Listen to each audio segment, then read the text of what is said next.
Good morning. Awakening to our true self. Cara's going to read something from Anita Mojani's book. Just a little thing. When we live completely from the mind over a period of time, we lose touch with the infinite self, and then we begin to feel lost. This happens when we're in doing mode all the time, rather than being. The latter means living from the soul and is a state of allowing. It means letting ourselves be who and what we are without judgment. Being doesn't mean that we don't do anything. It's just that our actions stem from following our emotions and feelings while staying present in the moment. Doing, on the other hand, is future-focused, with the mind creating a series of tasks that take us from here to there in order to achieve a particular outcome, regardless of our current emotional state. Thanks.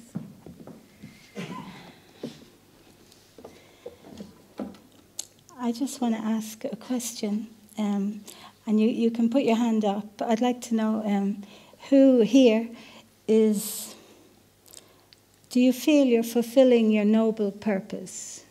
Yes or no? Who here feels they're fulfilling their noble purpose?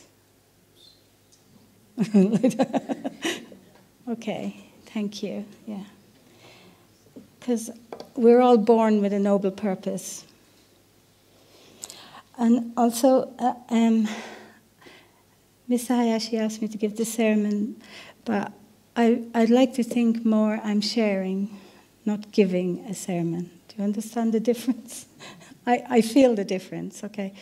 I'm sharing with everybody.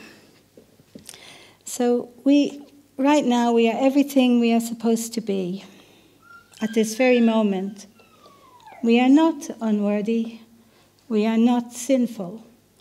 We are not bad, and we are not less than. We are whole and complete right now as we are.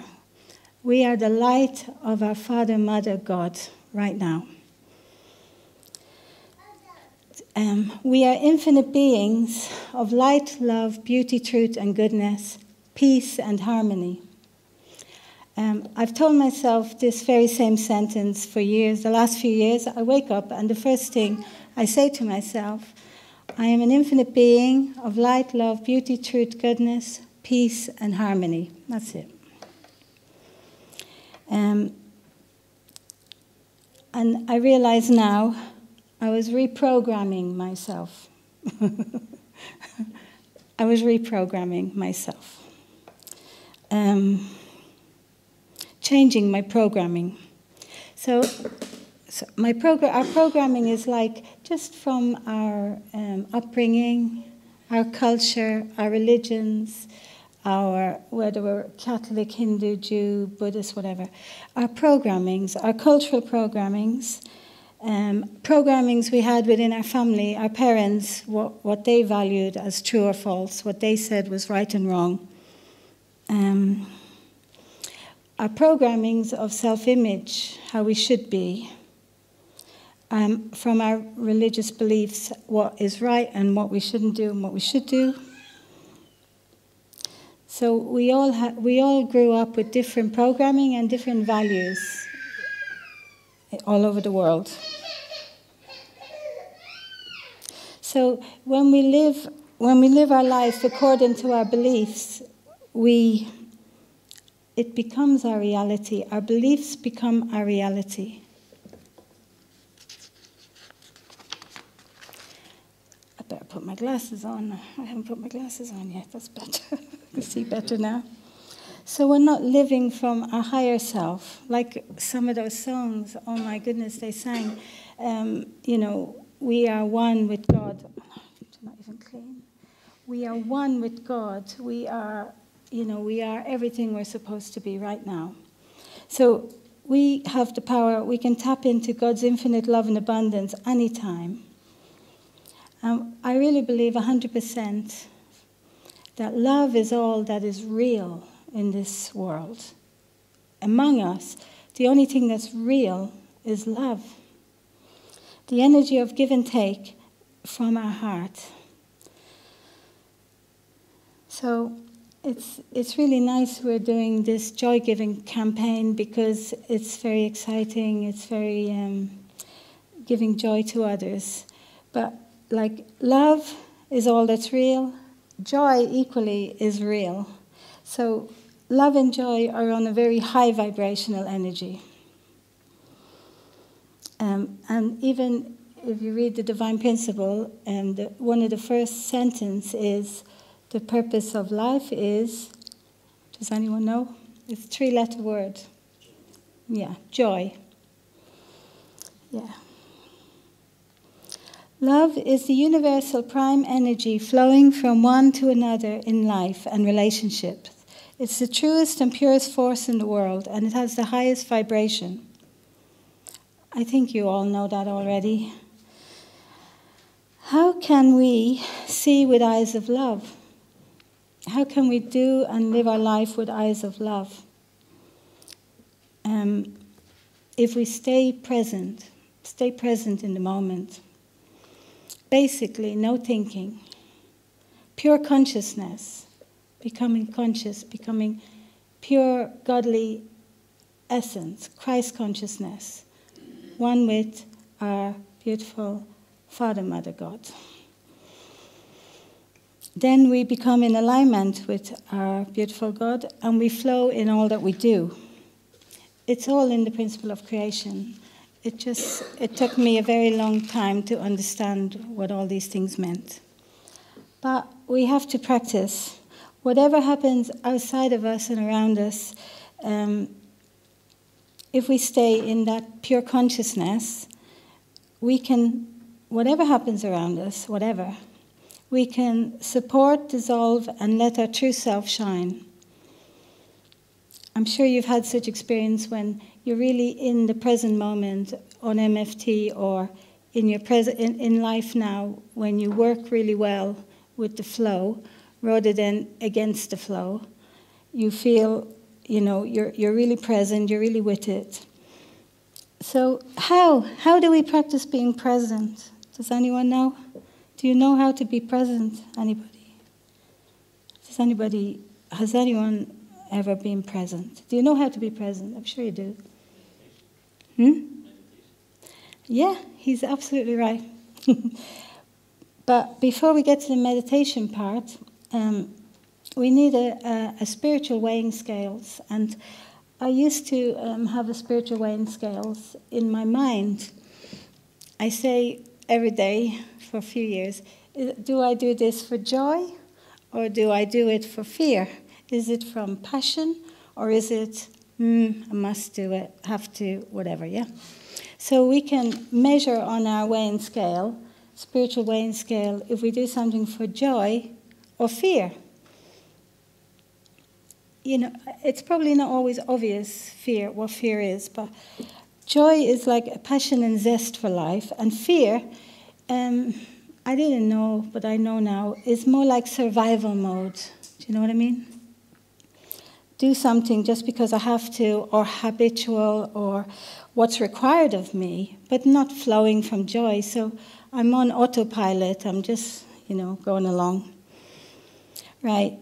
So joy, whatever happens in our life, even good and bad things, we can still experience joy. In sadness as in happiness. So this is a very simple example, but our cat, Muffin, over a week ago, he had a very big operation and he had his thyroids out. And then after a few days, he had a big relapse and they had to, it's only our pussycat, but we do love him. And he had to be in the hospital with a drip and everything.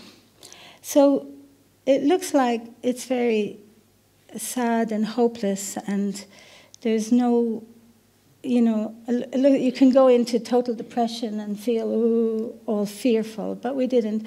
We just got together and we thought we just do what we have to do for him. So he wasn't happy at the vet, so they sent him home, and now he's strong. He's not out of the woods, but he's strong. So we could feel joy by rallying together around our pussycat. So even in difficult situations, we can find joy. Yeah. Example, charity work. If you like to do charity work, I don't know. We can weigh on the scale joy or fear. Do I do it from my heart, or do I do it because it's a good thing to help the homeless at Christmas time? It's a good thing to give my old clothes away. You know, it's a good thing. Do we do it for that reason, or do we do it for... when we do something from joy, everything changes. Also work. Who enjoys their work? Does that? Good, good. Yeah, me too. Me too. Or who enjoys coming to church? Some people come to church because I must go to church. Some people come to church. It's nice to hear what I want to hear the sermon. I want to hear what's said, and I want to see my friends. Yeah. And also, like, if you think of in the world, people have a lot of fear around security. So people are buying burglar alarms and building higher fences. But in the other, when you weigh it up, people are working on people's fears. We have a whole industry based on fear, insurance, and etc., etc. But I'm secure because I'm a child of God, you know, this powerful, strong feeling. Okay, I was very fearful before I stood up here, I have to be honest. On my weighing scale, I was so fearful. I'm okay now, I think. Yeah. I hope the joy will come later, when I'm finished. So, on this weighing scale of joy and fear, we look at the emotion in my everyday action, even as I make a cup of tea. Like, having a cup of tea is joyful, right? Having a break, smiling at someone, like finding joy in just the simplest tasks. Then there's no fear, not having a cup of tea because I'm grasping and I need to get there and I'm not even thinking of drinking it, but like just be present. Don't, like drinking your tea, but being somewhere in your mind, just be present. If we flow with joy and allow love to flow through us, we can have endless possibilities and connect to our divine essence, our soul. Because I am love and you are love, and love is all that's real.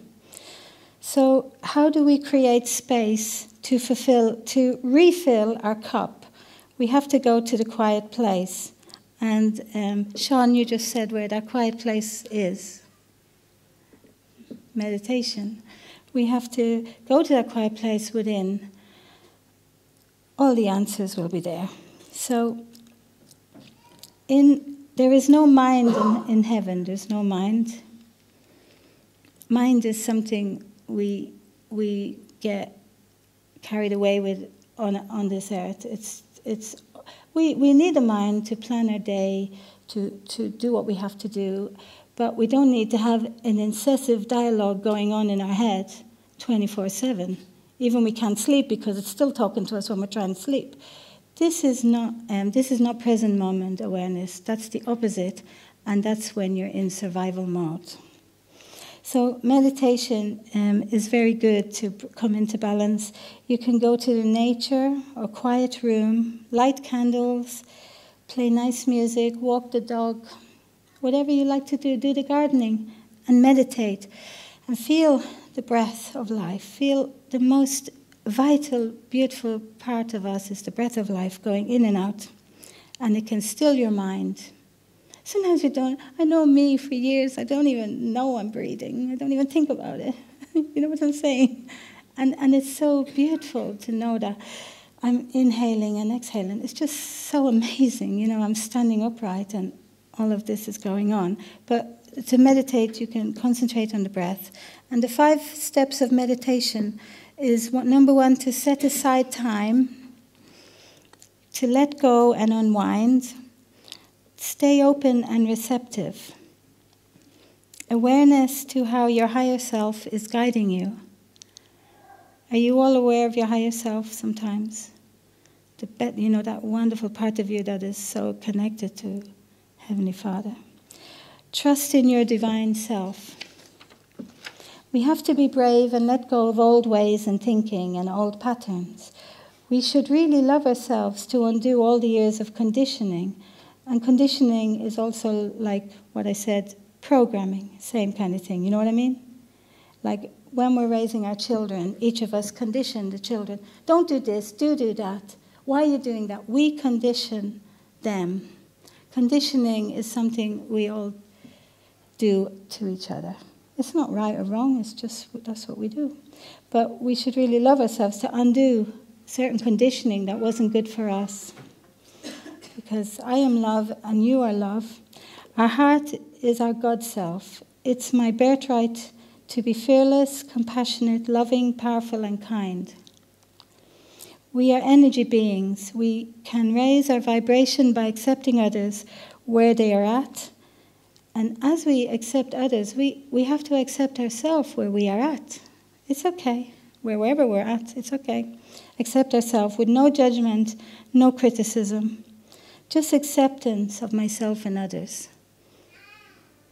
Claim your power at any moment and speak your truth. We all are connected to our God self, our beautiful energy that flows from God. So we can speak our truth. We can stand in our power. We can be who we really were born to be. So whatever we think is true, right? If we think we can, we can. If we think we can't, we can't. So as we think it, so be it. That's how powerful we are.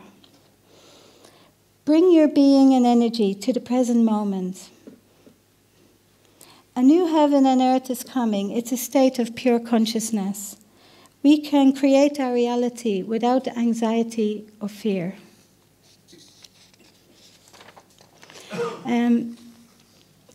Some years ago, in 2012, there was kind of a big energy shift, a paradigm shift, and many people are awakening all over the world to this pure enlightened consciousness, higher than anything we've ever known.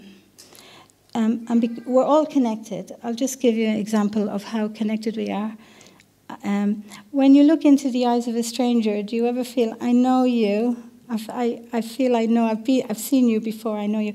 Like a man came to fix the washing machine this week, and the minute he walks in the door, I feel, hello, like I know him. I never met him before, but I know him, because we're connected.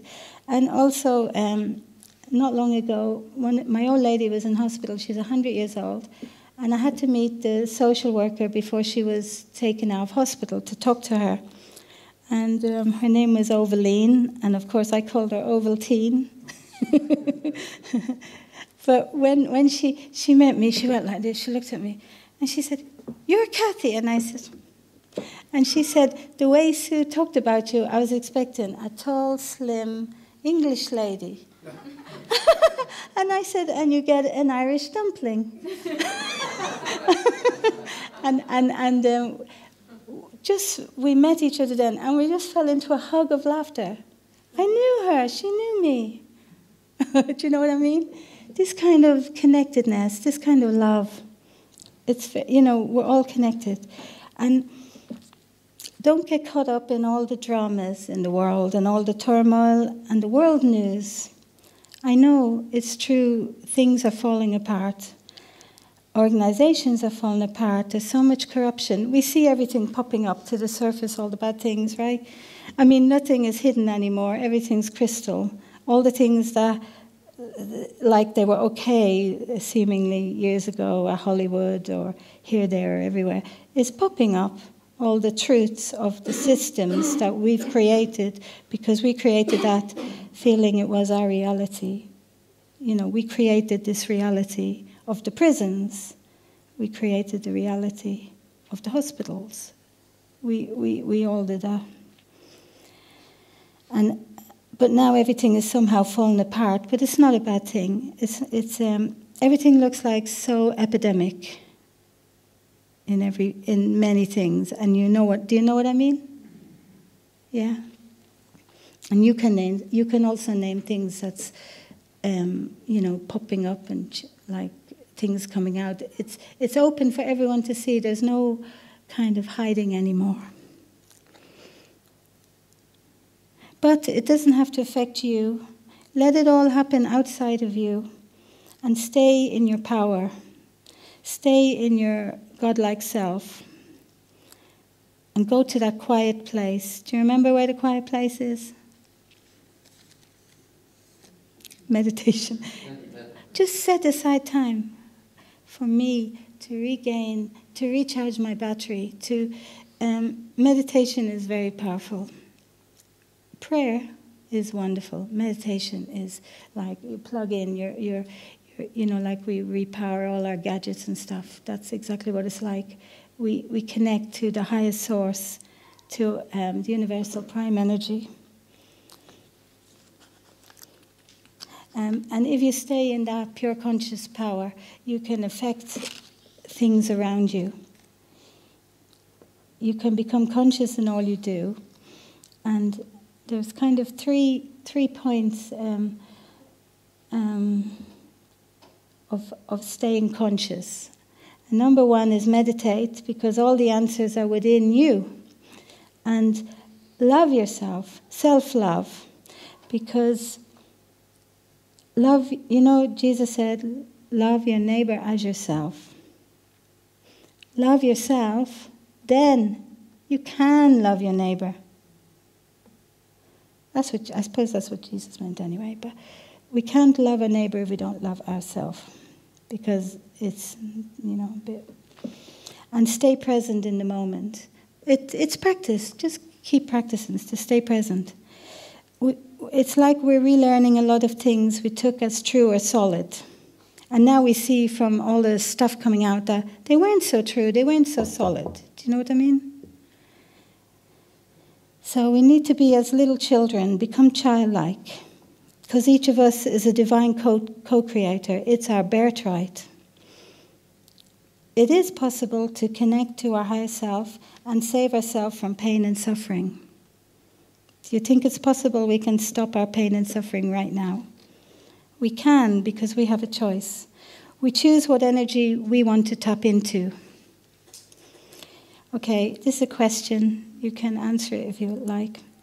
Is it good to sit in a bus and be grumpy? Yes or no?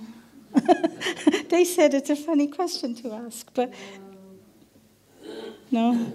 Okay, or to sit in a traffic jam and be swearing under your breath. Is that good? Yes or no? No. Is it good to go running around like from A to B, doing your chores and running around and just thinking what I have to do and not, is that good? Yes or no? Almost unconsciously. A, B, C. You see many people, even when people in the middle of the city, people are just like this, rushing to work and everything. And everybody's just in their mind. Now imagine if something happened, everyone's on their gadget and in their mind. They're not conscious. Do you know what I mean? So is it good to sit on the bus and be grumpy? Well, it's okay. It's okay if we're grumpy. It's okay if we're doing things, but we're putting that energy to those around us. So I'll give you an example. I was on the bus not long ago. I get all my experience on buses, all of my experience on buses. And I was sitting quite comfortably and happily. And then this man sat next to me, and he had his elbow on my tummy, and he was digging into me like this, like that. He's like, God, what is he? Why is he? I was angry. Okay, I wish he'd sit up straight. Or why is he digging his elbow in my tummy? And why is he doing that? And my mind was a bit crazy. And I was judging him. I was emitting poison towards him. Is it right or wrong? It's okay. And then he got up to get off the bus. And when he got off the bus, I said, I didn't even see him get up and get out. I said, thank God, he's gone. But when I looked out the window, he's walking very disabled like this. I just cry. Yeah, you know what I mean? Little things like that. And also another experience of how I affect people outside of me. Many years ago, When I was a younger mum, my children were young, life wasn't easy, younger. All I did was A, B, and C. I couldn't do E, F, G. All I could do was A, B, C, meaning get the kids ready for school, cook if I could, pick them up from school and do my work. And nothing else was in my and also I didn't want to look at people, I didn't want to meet people, I didn't want to talk to people. So I'm not being harsh on myself, but I did add to the state of the world. I brought sadness to everybody around me. I just wasn't contributing for the higher good at that time, but it's okay. This is our life experience.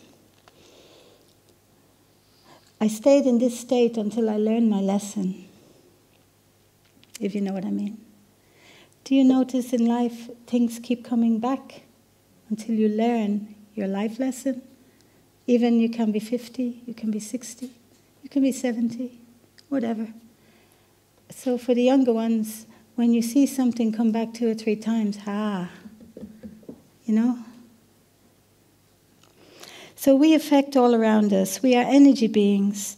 Even our thoughts, like that man on the bus, our actions. On the other hand, we can radiate love, kindness, and calm by being present.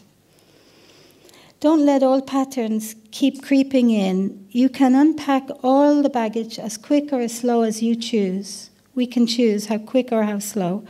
We can live from our higher self, from a place of love, compassion, joy, and life is magical.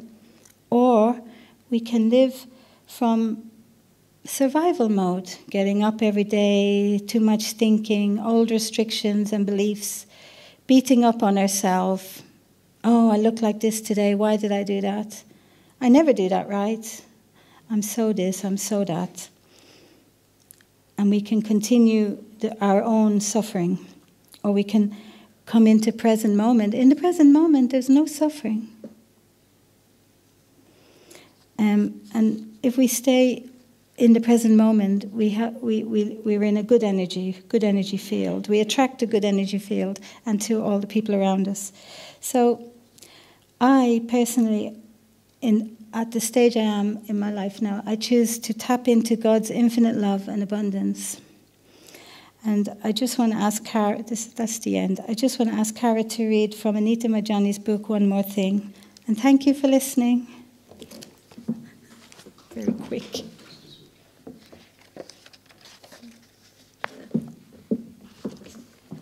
If every single person suddenly became aware of their true perfection and magnificence, let's say that everyone on the planet had a spiritually transformative experience, our manifest world would change to reflect that new state. People would be more self-empowered and far less fearful and competitive, which would lead to more tolerance for each other. Crime rates would drop dramatically. Our immune systems would be stronger from less stress and fear, so there would be fewer illnesses. Priorities would change because we'd no longer be driven by greed, which is another facet of fear. Children would grow up being loved, being stronger, healthier, and more trusting. They'd live on a planet that naturally supports this way of life rather than in a place that's hostile to it. Despite this vision, I don't feel the need to change anyone else, let alone the world. Going out and altering things suggests that I judge them to be wrong. Therefore, I need to fix them to match my own vision or ideology. Instead, everything is as it should be. Thank you.